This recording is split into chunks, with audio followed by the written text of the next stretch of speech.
साथियों, कैसे हैं आप लोग। और इस वीडियो में आप सभी लोग का पुनः स्वागत है गोविंद सर ब्लॉग में।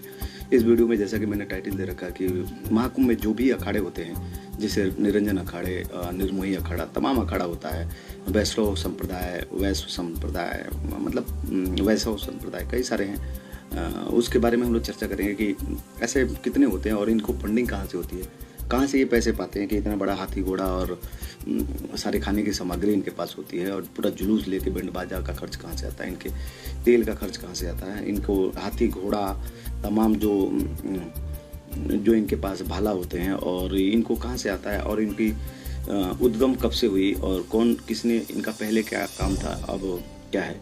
तो चलिए इसी बात को लेकर हम लोग चर्चा करेंगे कि महाकुंभ में जो अखाड़े होते हैं ये कौन कौन से अखाड़े होते हैं, इनके कौन होते हैं, धर्मगुरु कौन होते हैं या संस्थापक कौन है, और इनके अलग अलग काम क्या है, हिंदू धर्म के प्रति अलग अलग कर्तव्य क्या है। महाकुंभ में जो हम लोग देखते हैं कि ये अखाड़ा आ रहा है, नागा साधुओं का अखाड़ा आ रहा है, तो मैं वहाँ रहा हूँ और ये शिविर कैसे होता है, तो इस सारी चीज़ों पे हम लोग चर्चा करेंगे इस वीडियो में कि ये अखाड़े कैसे काम करते हैं या कैसे रहते हैं। तो चलिए हम लोग इसी पे बात करेंगे और इन अखाड़ों के बारे में, ठीक है। तो महाकुंभ मेला 2025 में मुख्य रूप से 13 मान्यता प्राप्त अखाड़े भाग ले रहे हैं। देखिए 14 तो कहा जाता है, लेकिन 13 मान्यता प्राप्त जो है उनके लीगल NGO भी हैं और ये लोग भाग ले रहे हैं, जो कि हिंदू सनातन परंपराओं के संरक्षक के रूप में जाने जाते हैं। इनको जो अखाड़े हैं कि कहा जाता है कि हिंदू धर्म के जो है संरक्षक है, ये हिंदू धर्म की रक्षा करते हैं। तो चलिए हम लोग इनके कब उद्गम है, इनको क्या अधिकार है, कौन दिया और अभी ये लोग क्या कर रहे हैं। इनकी स्थापना मुख्य रूप से आदि शंकराचार्य द्वारा 8वीं सदी, ये 21वीं सदी है, 8वीं सदी यानी 8 से 13 सदी पीछे है ना, ठीक है। तो इनकी स्थापना आदि शंकराचार्य द्वारा 8वीं शताब्दी में की गई थी ताकि हिंदू धर्म की रक्षा की जा सके, विशेषकर विदेशी आक्रमणकारियों जैसे मुगलों के। तो सबसे पहले तो यहाँ अगर मुगलों ने आक्रमण इनका काम था, इन सभी अखाड़ों का काम था कि आपके पास शक्ति होना चाहिए, आपके पास ये सारी चीज़ें होनी चाहिए। फिर भी आपको मुगलों ने जो आपके लोगों को हराया और आपके लोगों को मुस्लिम बनाया, तो उस समय आप लोग क्या कर रहे थे, ये तो बहुत बड़ी बात है। तो चलिए अभी जो इन अखाड़ों के हैं वर्तमान में, इसमें हम लोग जानने की कोशिश करेंगे कि ये अखाड़े कर क्या रहे हैं। और तो चलिए महाकुंभ मेले में जो हुआ, अच्छा, आदि शंकराचार्य द्वारा 8वीं शताब्दी में की गई ताकि हिंदू धर्म की रक्षा की जा सके, विशेषकर विदेशी आक्रमणों जैसे मुगले। इसका उद्देश्य धार्मिक सिद्धांतों का प्रचार, साधु सन्यासियों का संगठन, शारीरिक और आध्यात्मिक प्रशिक्षण तथा कुंभ मेले में शाही स्नान की परंपरा को नेतृत्व करना। अखाड़े 3 मुख्य संप्रदायों में विभाजित है। देखिए जो अखाड़ा है वो 3 प्रमुख संप्रदायों में जो है विभाजित है, जिसमें शिव उपासक है, विष्णु उपासक है, वैष्णव बोलते हैं, शैव बोलते हैं, शैव मतलब बोलते हैं जो कि शिव के उपासक माने जाते हैं। वैष्णव जो होते हैं उसको विष्णु के उपासक माने, उदासीन निरपेक्ष होते हैं। मतलब ऐसे भी होते हैं हिंदू धर्म में जो निरंकार को मानते हैं, जैसे ओम शांति ओम है ना, ओम निरंकार वाले जो घूमते हैं, मतलब वो मूर्ति पूजा नहीं करते हैं। वो जो ऐसे लोग जो है निरंकार की पूजा करते हैं। निरंकार मतलब ऐसे प्रभु मान सूर्य को प्रणाम करते हैं, हवा को, पानी को, है ना, ऐसा या कुछ भी ऐसी चीज़ें जो होती हैं। तो हिंदू धर्म में जो है ये 3 अखाड़े जो है, शैव अखाड़े आपको महाकुंभ में आपको मिलेंगे, शैव अखाड़ा और वैष्णव और उदासीन। शैव अखाड़ा जो होता है शिव के उपासक होते हैं, जो शिव शंकर भगवान के उपासक होते हैं उनको शिव उपासक बोलते हैं। वैष्णव विष्णु उपासक, जिसमें राम और कृष्ण का जो भी भागवत गीता या कथा करते हैं, ये वैष्णव से माने जाते हैं। इनका उन्हीं से संपर्क होता है, उन गुरुओं से क्या बोलते हैं, दीक्षा लिए होते हैं या मंत्र लिए रहते हैं या उनके ही चेले होते हैं, ठीक है। तो ये शैव आप समझ में आए, तो शैव, वैष्णव और उदासीन अखाड़ा है ना, उदासीन निरपेक्ष इसको बोलेंगे। तो कुछ स्रोतों में 14 अखाड़ों का जिक्र है, लेकिन आधिकारिक रूप से 13 ही है, 13 ही अखाड़े को मान्यता मिली गई है। तो शैव अखाड़ा आपने जाना, शैव अखाड़े में जिसमें शिव के उपासक मुख्य रूप से होते हैं सभी। वैष्णव जो होते हैं जिनके मुख्य रूप से राम और कृष्ण के जो गुण गाते हैं, राम और कृष्ण को सगुण ब्रह्म के उपासना के रूप में जो लोग इन लोगों को यूज करते हैं, मतलब इन लोगों को पात्र मान के उसके उपासक होते हैं। तो आइए हम लोग सबसे पहले जानेंगे इसमें शैव अखाड़ा। शैव अखाड़ा यानी ऐसा अखाड़ा जिसमें शिव को, शैव अखाड़ा यानी शिव संप्रदाय भी बोलेंगे, है ना। तो शैव अखाड़े जो होते हैं जिसमें शिव को मानते हैं, वो लोग उपासक मानते हैं। तो इसमें देखिए शैव 13 तो कुल हैं अखाड़े, 13 में आपका 7 जो है शैव अखाड़े के लोग ट्रस्ट हैं, लिखित जो है ना, जो कि इनका एनजीओ जो है वो गवर्नमेंट के पास है ना। उसके बाद वैष्णव संप्रदाय में 3 है और उदासीन अखाड़ों में 3 है। तो हम लोग इस तरह से 7 3 10 10 3 13 यानी 7 + 3 10 10 + 3 13 हो गया। तो चलिए हम लोग पहला जानेंगे शैव अखाड़े के बारे में। शैव अखाड़ों का क्या महत्व है, तो इसमें देखिए कौन कौन से हैं। तो श्री कह रहा है श्री पंच दशानन जूना अखाड़ा। श्री पहला शैव मतलब पुनः एक बार बताते हैं, जो शिव भगवान शिव को उपासक मानते हैं तो शिव पंच दशनाम जूना अखाड़ा है। और इसके संस्थापक जो है आदि शंकराचार्य 1140 ईस्वी में संगठित। उद्देश्य नगर साधु नागा का संगठन, योग और तपस्या का प्रचार, धर्म रक्षा, यह सबसे बड़ा अखाड़ा है। सबसे बड़ा अखाड़ाओं में से अगर नाम आता है, महाकुंभ में आप लोग जाते हैं कितने लोग, लेकिन हम लोग नहीं जान पाते हैं। हम लोग आज सभी अखाड़ों के बारे में जानेंगे। तो श्री पंच दशनाम जूना अखाड़ा सबसे बड़ा यही अखाड़ा माना जाता है। और सबसे पहले स्नान कहा कि इसी अखाड़े को होता है, ये इसी की पेशवाई होती है, इसी के लोग जो होते हैं अपने अपने धर्मगुरुओं और के साथ, अपने अनुयायियों के साथ ये लोग नहाने जाते हैं। दूसरा जो होता है श्री पंच निर्वाणी अखाड़ा। श्री पंच निर्वाणी अखाड़ा जो होता है, इसके संस्थापक कपिल मुनि आदि शंकराचार्य 749 ईस्वी में ईस्वी पूर्व में। इसका उद्देश्य जो है, सब अखाड़ों का अलग है, इसका उद्देश्य है ध्यान और ज्ञान की साधना, हिंदू परंपराओं का संरक्षण, जो भी ट्रेडिशन है परंपरा हिंदू धर्म में उसकी रक्षा करना। और तीसरा जो है, इसमें 7 शैव अखाड़ों को मैंने बता रहा हूँ आपसे। इसमें तीसरा आपका अखाड़ा जो है श्री पंच निरंजनी अखाड़ा है ना। इसके संस्थापक आदि शंकराचार्य 904 ईस्वी में किए थे। इनका उद्देश्य ज्ञान और वैराग्य प्रसाद, योद्धा साधुओं का प्रशिक्षण। यानी ये जो होते हैं, ये जब अखाड़ा चलेगा तो इसके सामने जो है युद्ध कौशल के जैसे हथियार लहराने का है ना, उनको कला दिखाने का, दड़ारी मारने का, या कुछ भी जूडो कराटा, ये तीसरा श्री पंच निरंजनी अखाड़ा का मेन काम होता है, योद्धा साधुओं का प्रशिक्षित करना। ठीक है, इसके लिए इनको फंडिंग होती रहती है। तो चौथा हम लोग आ जाएंगे श्री पंच अटल अखाड़ा। इसके संस्थापक अटल जी 1646 ईस्वी में। उद्देश्य अटल मतलब ये अटल बिहारी वाजपेयी नहीं है। अटल मतलब होता है अटल, स्थिर रहना, भक्ति का प्रचार, धर्म युद्ध में भागीदारी करना है ना। धर्म के लिए युद्ध हो जाए तो वहाँ पे ये लोग करना है ना। मुगल अगर आक्रमण किए थे उस समय यही लोग बस वो समय थे ना, यही अखाड़े काम कर रहे थे, लेकिन नहीं बचा पाए ये लोग। ठीक है, इनके पास उतनी ताकत या फंडिंग या नहीं होगा। तो चलिए, पांचवा जो है श्री पंच आह्वान अखाड़ा जो है, इसके संस्थापक आदि शंकराचार्य हैं। और साधुओं का आह्वान और एकीकरण, आध्यात्मिक योद्धाओं का निर्माण करना है ना। श्री पंच अग्नि अखाड़ा, ये जो होते हैं आदि शंकराचार्य, उद्देश्य अग्नि, तपस्या और शुद्धिकरण की परंपरा है, इन्हीं के काम होता है। श्री पंच अग्नि अखाड़ा का काम होता है अग्नि तपस्या करना है। ये लोग जो होते हैं अपने चारों तरफ आग ओग जो होते हैं, नागा साधु के ही क्रम में है। नागा साधु मतलब शैव संप्रदाय से आते हैं, ये लोग शिव के उपासक होते हैं। ठीक है, तो ये छठवा है श्री अग्नि अखाड़ा। ये चारों ओर अपने आग देखे होंगे आप लोग, कहते हैं नागा साधु है। तो नागा साधु कई प्रकार के होते हैं। ये नागा साधु जो है, देखिए यहाँ पे अपना चारों तरफ जो है धुआं कर लेते हैं, चारों तरफ आग करके बीच में खड़ा रहते हैं। तो ये समझ जाइएगा, कहीं आसपास में गांव गली में भी यज्ञ में आ जाते हैं लोग। तो इनका श्री पंच अग्नि अखाड़ा, इनका काम ही होता है अग्नि तपस्या और शुद्धिकरण की अग्नि की तपस्या, यानी चारों तरफ आग के बीच में अपने आप को, अपने बॉडी को जो है ऐसे प्रैक्टिस करते हैं। श्री पंच आनंद अखाड़ा, ये 7वां सबसे बड़ा शैव महाकुंभ का अखाड़ा है। श्री पंच अखाड़ा, इसके संस्था वही शंकराचार्य जी हैं। उद्देश्य इसका आनंदमय जीवन और भक्ति प्रसार करना। इनका काम है कि मॉडर्न में या आधुनिक तरीके में जो है आनंदमय जीवन कैसे हो, और इसके लिए खोजना और भक्ति का प्रसार करना। तो ये जो है, जो आपने अभी 7 अखाड़ों के हमने बताया है, शैव अखाड़े हैं। शैव अखाड़े या शिव संप्रदाय भी उसको बोलते हैं। जैसे कोई भी बोल देगा कि आप हम शिव संप्रदाय से हैं, यानी शंकर भगवान को अपना उपासक मानते हैं। अब आ जाते हैं हम लोग जो कि भागवत कथा और ये जो होता है, ये जो है वैष्णव अखाड़े के अंतर्गत आते हैं।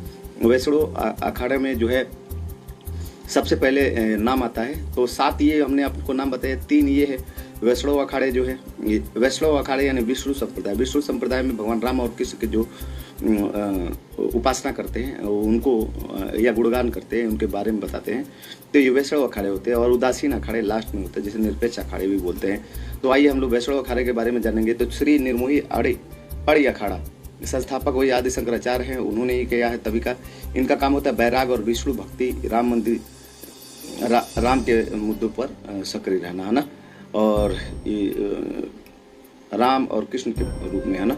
श्री दिगंबर अड़ अखाड़ा, इसका इसका जो काम है दिगंबर यानी दिगंबर या नग्न रूप में विष्णु उपासक तपस्या करते हैं। ये लोग नंगे रहते हैं ना, और विष्णु भगवान की जो होती है उपासना करते हैं। श्री निर्वाणी अड़ी अखाड़ा जो होता है, इसके संस्थापक आदि शंकराचार्य है। इनका उद्देश्य निर्वाण प्राप्ति के लिए विष्णु साधना करना। तो ये रहे आपके जो वैष्णव संप्रदाय के या वैष्णव संप्रदाय के जो 3 अखाड़े हैं जो कि लीगल है, और इनको जो फंडिंग होती रहती है महाकुंभ के अखाड़े के जो पैसे होते हैं उसी से इनकी फंडिंग होती है।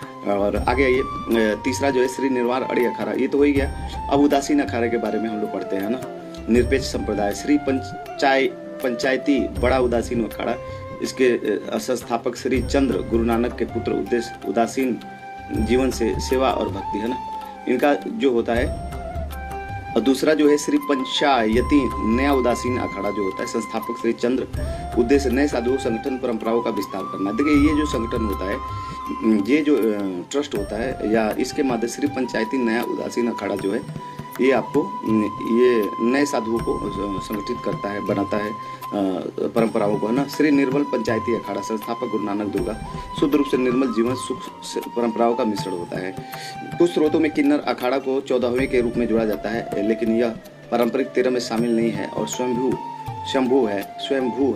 स्वयंभू मतलब ऐसा अखाड़ा जो स्वयं खुद ही अपना वो बनाया है, प्रभुत्व बनाया है। उद्देश्य समानता, धर्म रक्षा, स्नान क्रम निर्धारण और संस्कृति संरक्षण। तो ये लास्ट में जो है किन्नर अखाड़ा आपके पास से आता है। तो चलिए हम लोग बात यहाँ ये करेंगे कि ये आपके कुल वैष्णव जो अखाड़े हो गए, ये आपके 7 हो गए, और नहीं 3 हो गए, और जो शैव अखाड़े जो हैं आपके पास 7 हो गए, और उदासीन अखाड़ा आपके पास 3 हो गए, और एक जो है किन्नर अखाड़ा जो है वो प्रभाव में, नाम तो आप लोग जान नहीं रहे। किन्नर अखाड़ा जो है हमेशा चर्चित भी रहता है और अपने कामों के लिए अपने ठीक है।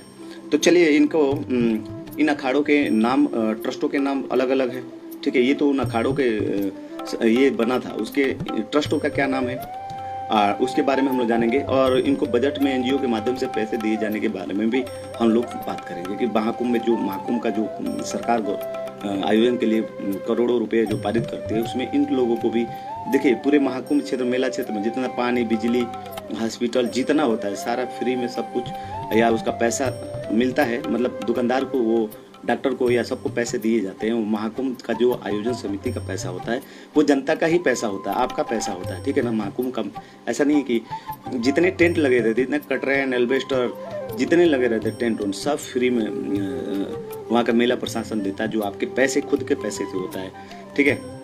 तो आइए, महाकुंभ 2025 प्रयागराज के लिए उत्तर प्रदेश सरकार ने लगभग 2500 करोड़ रुपए का बजट आवंटन किया, जबकि केंद्र सरकार ने 2100 तो करोड़ का, यानी कुल मिलाकर लगभग 4200 करोड़ 2025 में जो है ज़्यादा प्रावधान है, ठीक है। तो यह बजट मुख्य रूप में इंफ्रास्ट्रक्चर, देखिए ये 4200 करोड़ क्या क्या है वहाँ पे, पूरे मेला प्रशासन अभी देखिए ना पूरा डूब चुका है। इलाहाबाद का जो संगम एरिया है बहुत डेंजर जोन में, वही हाल जो है बनारस की भी स्थिति का है। तो इस पैसे का बजट इंफ्रास्ट्रक्चर, सुरक्षा और स्वास्थ्य और मेले का व्यवस्था पर खर्च हो रहा है। अखाड़े को सीधे एनजीओ के माध्यम से पैसे दिए जाने का पूरा डिटेल नहीं है अब, ठीक है, उसको सार्वजनिक नहीं किया गया है। लेकिन आप मेला समिति में आप जो है आरटीआई लगा सकते हैं, जिससे ये किन अखाड़ों को कितने पैसे दिए जाते हैं ये भी आपको पता चल जाएगा आसानी से। तो इसमें आइए, इसके बजाय अखाड़े को कैंप लगाने के लिए भूमि आवंटित की जाती है। पूरा जमीन जो है दिया जाता है कि यहाँ मेला प्रशासन तय करता है कि आपको कहाँ रहना, आपके पास कितने समर्थक हैं, आपके कितने लोग हैं ना। तो अखाड़ों को एनजीओ के माध्यम से, अच्छा, इसके बाद अखाड़ों को कैंप लगाने के लिए भूमि आवंटित किया जाता है। यानी अगर आप मेला क्षेत्र में आप जानना चाहते हैं, अपना कैंप लगाना चाहते हैं, तो उस महाकुंभ मेले में आप पहले जो है उसकी वेबसाइट पे जा करके, और उसकी वेबसाइट पे जा करके आप जो है भूमि का आवंटन कराएंगे या आधिकारिक जानकारी उपलब्ध। आइए, इसके बजाय अखाड़ों को कैंप लगाने के लिए भूमि आवंटित की जाती है। कुल 100 बीघा से ज़्यादा 13 अखाड़ों को साथ ही उनके उप समूह को, इन अखाड़ों, देखिए 13 मुख्य अखाड़े हो गए, और 13 मुख्य अखाड़ों के साथ जो है उनके जो उप समूह जैसे अन्य अंग होते हैं उनको भी ये 100 बीघा जमीन वहाँ पे दी जाती है। 100 बीघा लगभग, है ना, इनके जो अलग उप अंग हैं। तो 13 अखाड़े को साथ ही उनके उप समूहों को, कुछ संगठन जैसे महामंडलेश्वरों को, है ना, 4268 संस्थाओं में शामिल किया गया है। अब देखिए 4200, उसके बाद 13 तो ये मुख्य हो गए, इसके बाद 4268 संस्थाएं शामिल किया गया है। मतलब 4000 महामंडलेश्वर, 4268 महामंडलेश्वर है जिनको अलग से ये लोग अभी इन अखाड़ों से वो संबंधित होते हैं और वहाँ से ये लोग अपनी फंडिंग लेते हैं। और वहाँ पे तो 42 भारत में अभी देखिए 42 छोड़ 4268 4268 जो है शंकरा महामंडलेश्वर है, जो कि इन 13 जो मुख्य जो आपका अखाड़े हैं उनसे संबंधित रहते हैं। संस्था में शामिल किया गया, लेकिन फंडिंग एनजीओ ट्रस्ट के जरिए बल्कि सरकार की सहायता के रूप में भूमि और सुविधाओं के रूप में है। यदि कोई विशेष अनुदान सर्वजनिक घोषित नहीं है, ठीक है, उनको मिलता भी है तो उनको सार्वजनिक रूप से नहीं दिया गया है। आप अगर इन अखाड़ों के या ये 4000 इतने महामंडलेश्वर हैं, इनको कहाँ पैसे कब कब मिले हैं तो उसको आरटीआई आप लगा के निकाल सकते हैं।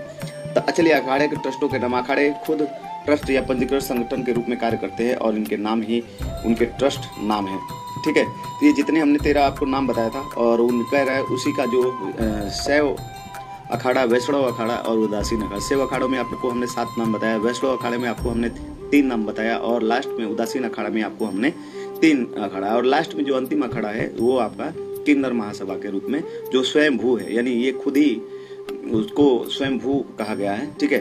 तो चलिए जो इनका नाम है ना इन अखाड़ों का, वही ट्रस्ट का भी नाम है। चलिए इसमें हम ट्रस्ट का नाम पढ़ देते हैं, कैसे जानकारी हमने जुटाई है। श्री पंच दशानन जूना अखाड़ा ट्रस्ट, ठीक है।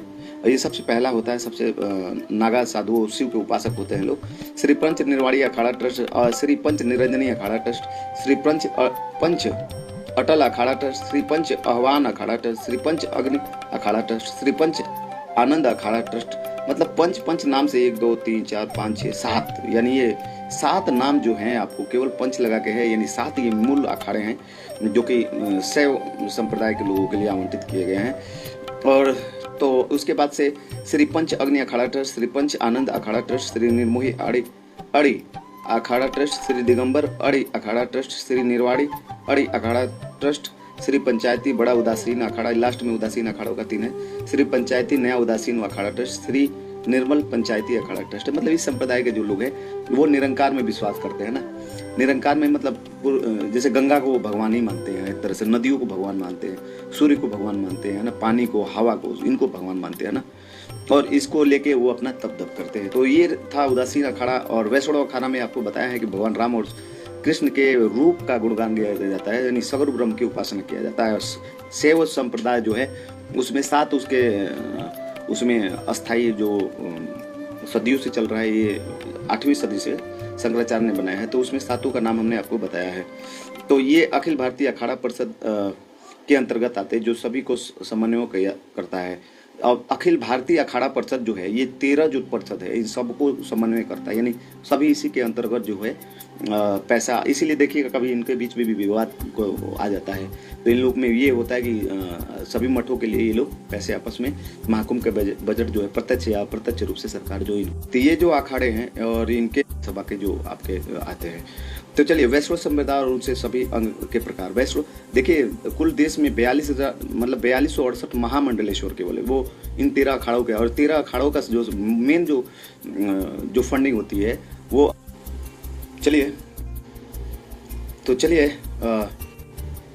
आपका इसमें जो है अखिल अखाड़ा जो परिषद है ये सबको वो करता है, संचालित करता है। तो चलिए वैष्णव संप्रदाय और उनके सभी अंगों के बारे में हम लोग पढ़ेंगे। वैष्णव संप्रदाय यानी वही है वो अंग है जिसके थ्रू जो है भगवान राम या कृष्ण को सगुर ब्रह्म की उपासना ये लोग करते हैं। तो आइए वैष्णव संप्रदाय हिंदू धर्म की एक प्रमुख शाखा जो भगवान विष्णु और उनके अवतारों, भगवान विष्णु को जो अवतार है उसी को वो मानता है कि जो भगवान राम का भी अवतार है वो विष्णु का अवतार है, और जो भगवान कृष्ण का भी जो अवतार है वो विष्णु का अवतार है, की उपासना पर केंद्रित है। इसका मुख्य उद्देश्य भक्ति, कर्मयोग और मोक्ष प्राप्ति है ना। यही कारण होता है कि भागवत कथा या मंचों से जो होता है अक्सर हमको आपको जो है मोक्ष प्राप्ति के साधन के बारे में ये लोग बार बार बताते हैं, क्योंकि इनका मुख्य यही उद्देश्य होता है कि ये इनको बनाया गया है कि इनका मुख्य उद्देश्य भक्ति, कर्मयोग और मोक्ष प्राप्ति है।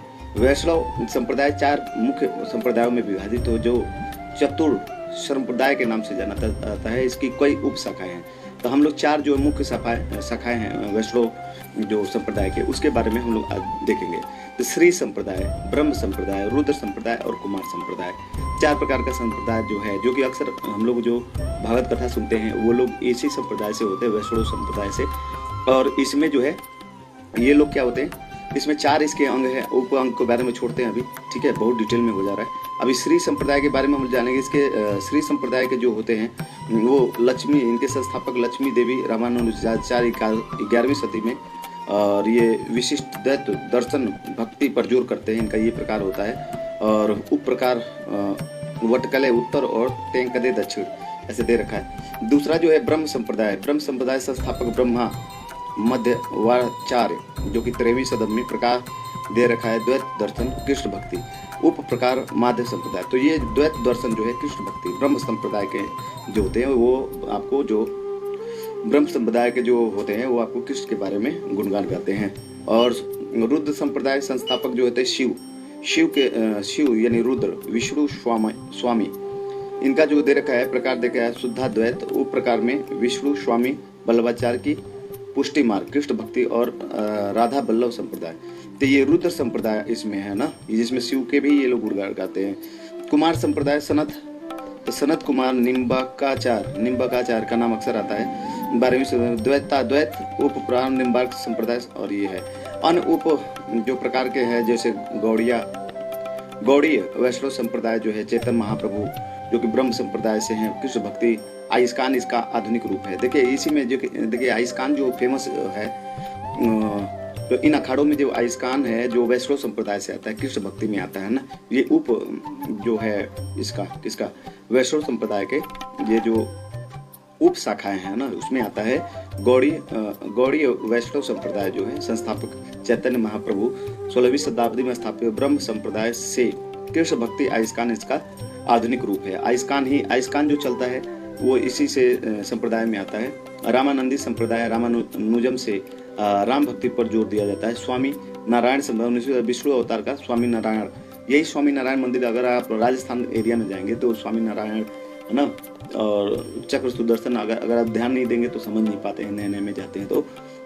और प्रणामी संप्रदाय कृष्ण और राधा के संयुक्त उपासना होते हैं, जैसे कई सारे होते हैं राधे राधे जो जपते हैं, तो ये होते हैं।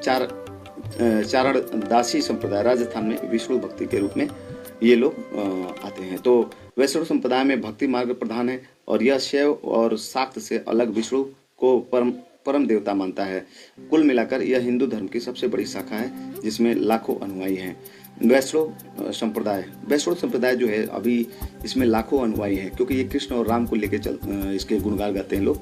तो अपने यहाँ देख लिया आप लोगों ने कैसे कि हमने पूरे महाकुंभ में जितने अखाड़े हैं, और इन अखाड़ों को देखिए, सबसे पहले इन अखाड़ों के जितना टेंट होता है, जितना वहाँ पे लाइट की व्यवस्था है, जितना पानी की व्यवस्था होती है, इन तीनों प्रकार के जो लगभग 100 बीघा जमीन में इन लोग को आवंटित करती है सरकार या मेला समिति जो है। अगर देखिए इनका ये सर्वाधिक ये तो नहीं दे रखा, मैंने पूरी कोशिश की है कि इसको निकालने की कितना आया है 2025 का बजट में से किसने कितना लिया है। किसी ने बोला है कि नहीं ऐसे नहीं लगेगा, आपको RTI दाखिल करना पड़ेगा, मेला समिति या जो वहाँ पे है दे भी रखा है इसमें। तो आप लोग जो है मेला जो होता है ऐसे आपका इन तमाम अखाड़े होते हैं और इन अखाड़ों के अंग होते हैं। सगुण ब्रह्म की उपासना अलग होती है। यहाँ इसमें देखेंगे आपको निर्गुण ब्रह्म की उपासना जिसमें उदासीन संप्रदाय भी आ गया है ना। निर्गुण कौन देश के वासी दासी उदासी तपोवन, और भी कई सारे हैं जैसे सूरदास तुलसीदास जी की लेखनी में आता है सगुण ब्रह्म की उपासना है ना, और निर्गुण ब्रह्म की उपासना में जैसे उसमें आता है एक हाई स्कूल में है चरण कमन बंदो हरिराई जाके कृपा पंग गिरलम अंधे को सब कुछ दर्शाई बहरे सुने गूंग पुन बोले रंग चले सिर छत्र धराई। तो इसमें क्या कहता है, तो मैं उस परमपिता के चरणों की वंदना करता हूँ। चरण कमन बंदो हरिराई जाके कृपा पंग गिर लेंगे। पंग मतलब जिसके पास पैसे नहीं है वो भी आगे बढ़ जाता है ना। पंग गिर मतलब लंगड़ा ही नहीं, लंगड़ा ही ये कह रहा है कि पंग गिर लेंगे, यानी जो पंगु हो यानी जो लंगड़ा हो वो उस भी पहाड़ को क्या कर सकता है, लांग सकता है। तो पहाड़ को लांगने का अर्थ ये है कि जिसके पास लगता है कि ये नहीं कर पाएगा, ये आगे नहीं बढ़ पाएगा, फिर भी वो लड़का अपनी मेहनत से काबिलियत से आगे बढ़ गया और नौकरी पा गया या कोई बिजनेस में भी सफल हो गया, सोशल मीडिया पे सफल हो गया। तो इसको उसी में चरण कमल बंदो हरिराई जाके कृपा पंग गिर लेंगे अंधे को सब कुछ दर्शाई, मतलब अंधा को भी दिखने लगे, मैंने ज्ञान का खुल जाना। बहरे सुने, जो बहरा है मतलब सही बात को सुन लेना है यहाँ उद्देश्य है ना। बहरे सुने रंग चले सिर छत्र बढ़ाई, यानी गरीब का बेटा भी जो है राजा बन सकता है या ताज लग सकता है। जैसे कितनी गरीब महिलाएं जो है लड़कियां ब्यूटी क्वीन बन जाती है, मिस वर्ल्ड बन जाती है। तो कहने का मतलब ये सारी संप्रदाय है, ये जनता के ही पैसे से, हमारे आपके पैसे से ही इनके मंदिरों में टाइल्स लगते हैं। हमारे आपके महाकुंभ के जितना वहाँ पे बड़े हनुमान जी का मंदिर है और उनकी जितनी आरती का खर्च होता है, यहाँ तक कि जो गंगा आरती का जो खर्च होता है वो आपके ही जेब से ही होता है। ठीक है ना। आप लोग अगर ना दें, अगर नहीं देंगे जीएसटी और तमाम चीज़ें तो नहीं मिलेगा। लेकिन होता है मेला का आयोजन, धर्म का भी कुछ महत्व है अपना, होना चाहिए, लेकिन सबके लिए होना चाहिए। तो कैसा लगा वीडियो, आप लोग बने रहिएगा इस वीडियो में पूरी एक बार पुनः आप देखिएगा, क्योंकि पूरे अखाड़े कितने हैं, 13 अखाड़े हैं, जिसमें आपको हमने बताया कि शैव अखाड़ा है। शैव अखाड़े में आपको 7 है। शैव अखाड़ा वो अखाड़े होते हैं जो भगवान शिव को जो उपासक होते हैं उसको मानते हैं, उनको अपना रोल मॉडल मानते हैं या मुख्य रूप से उनको भगवान मानते हैं। उसके इर्द गिर्द उनकी चौपाई, छंद और जो भी अलंकार है या रूप की या गुणगान है या उनकी जो रचनाएं हैं शंकर के ही आसपास में वो घूमती रहती है। शैव संप्रदाय के ये नागा संप्रदाय, अग्नि वाले जो हैं नागा साधु अलग अलग होते हैं, तो अलग अलग संप्रदाय के जो है उनके उपांग तो बहुत हैं। तो मेन हमने इसमें बात करी है, आप लोग जानिए। और अगर आपको इनको कितना है जो, तो वहाँ महाकुंभ में पूरा बिजली उजली, रास्ता, रोड और ट्रेन और टेंट लगाना, पलानी डालना, ये सब सरकार के पैसे मेला समिति करता है। वहाँ पे जो कथा कहने आते हैं वो लोग भी पैसे लेते हैं ना, डायरेक्ट भी लेते हैं वो लोग, है ना। वो किसे लेंगे, वो सरकार से नहीं मांग करते हैं। वो इनका मुख्य अखाड़ों में जो होता है, 13 जो अखाड़ों का आपको हमने बताया कि मुख्य जो अखाड़ा है ये अखिल भारतीय अखाड़ा परिषद में इसके जो पदाधिकारी होते हैं, अखिल भारतीय, चाहे वो मेन सभी अखाड़ाओं सभी का ये होता है। सरकार जो है मेन मुख्य रूप से मेला में इन्हीं को पैसे आवंटित करती है। किसको? अखिल भारतीय अखाड़ा परिषद, है ना। श्री पंचदशानन अर्जुना अखाड़ा जो होता है, निर्वाणी अखाड़ा हो गया, निर्जनी अखाड़ा, अटल अखाड़ा, आवाहन अखाड़ा, अग्नि अखाड़ा, आनंद अखाड़ा, अड़ी अखाड़ा, निर्मोही अड़े, दिगंबर अड़ी अखाड़ा, निर्वाणी अड़ी अखाड़ा, पंचायती बड़ा अखाड़ा, ये सभी अखाड़े जो हैं अपना फंडिंग जो होते हैं, अपने मेन जो अखाड़ा बनाया गया है वो है ये अखिल भारतीय अखाड़ा परिषद, उसी से जाते ले लेते हैं। अगर पैसा कम बेस होता है तो उसी में झगड़ा मार होता है या खिंचातानी होती है तो एक दूसरे में जाके वो कराया जाता है। और अखिल भारतीय अखाड़ा परिषद के जो पदाधिकारी होते हैं वो अपने आदमी लगा के ये भी जांच करते हैं कि जो जुलूस निकला है उसमें कितने का खर्च आता है। ये भी जांच करते हैं कि किस अखाड़े में शिविर में लोग रह रहे हैं कि नहीं रह रहे हैं, है ना, मतलब अखाड़े के अनुयायी हैं कि नहीं है। इसलिए कई सारे देखे होंगे आप लोग, जो लोग वो बुलाते हैं एकदम, अरे आइए माता जी आइए, फ्री में आइए रहिए, कोई पैसा नहीं लगेगा। अब कई लोग जो है तो यही होता है, उनको कथा कहने के लिए भी पैसे दिए जाते हैं। ऐसे फ्री में कोई कथा नहीं कहता है ना। लाइट और जितना होता है सब कुछ फ्री होता है, खाना पानी दाना सब कुछ, तब इतना बड़ा आयोजन होता है। लेकिन होना भी चाहिए। मान ली मेला का आयोजन सदियों से रहा है, चाहे वो उर्स का मेला हो या कुंभ का मेला हो। मेला आने से कितने लोगों का आते हैं जाते हैं, तो किराया लगता है, सरकार के पास बजट होता है, लोग खाना खाते हैं, मार्केटिंग होता है, तो मेला का आयोजन होना चाहिए। मैंने भी अपने जीवन में एक यज्ञ करा दिया, इतनी ही कम उम्र में ही समझिए कि, और इस पिछले ही 2024 के सितंबर में, है ना, अक्टूबर नवंबर में माफ कीजिएगा, मैंने कराया। और लगभग पूरे फंड जेब में एक भी रुपया नहीं था, फिर भी 1.5 शक्ति थी और आप लोगों का सहयोग हुआ। आप लोगों ने जहाँ से हुए आशीर्वाद दिया और ये सफल हुआ। और उतने लाख रुपए जो है, 5 से 7 लाख रुपए जो है राशन उसन ले जाए तो 10 लाख रुपए, लेकिन वो यज्ञ हुआ, मेला का आयोजन हुआ।